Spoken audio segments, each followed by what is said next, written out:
कि आत्मा को बहुत सुकून मिलेगा और कम से कम वो मर तो चैन से पाएगा, वरना मृत्यु के बाद भी वो इस घिनौनी सोच और अपराध की अग्नि में जलता रहेगा। इन्हीं विचारों की अग्नि में जलते राजा मदनपाल के दिन गुजर रहे थे। उधर राजा धर्मपाल अपने पुत्र राजकुमार अभिमन्यु के लिए फिर से कोई योग्य वधू ढूंढने में लग गया, क्योंकि राजकुमारी तारा की मृत्यु के संदेश को अब साल भर से ऊपर हो चुका था। ऐसे में राजा धर्मपाल फिर से अपने पुत्र अभिमन्यु का विवाह करवाना चाहता था।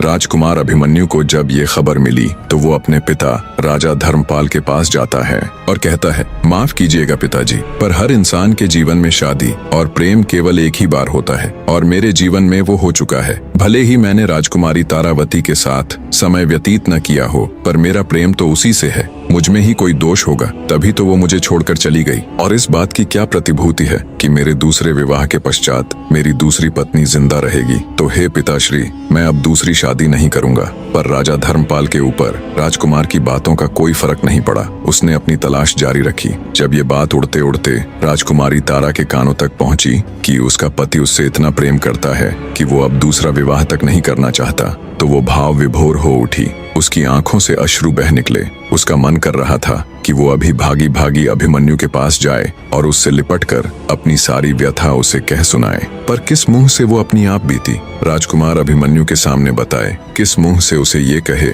कि उसका पिता कितना नीच और घिनौना व्यक्ति है? ये विचार उसके मन में आते ही राजकुमारी के कदम आगे बढ़ ही नहीं पाते। वो बेचारी चुपचाप एक कोने में बैठकर बहते नेत्रों के साथ अपने भाग्य को कोसने लग जाती है। दिन बीतते गए। आखिरकार राजा धर्मपाल को राजकुमार के विवाह हेतु एक कन्या पसंद आ ही जाती है। राजकुमार अभिमन्यु को जब पता चला तो उसने बहुत मना किया, पर राजा धर्मपाल ने उसकी एक भी न सुनी और उसका विवाह पक्का कर दिया। जब ये खबर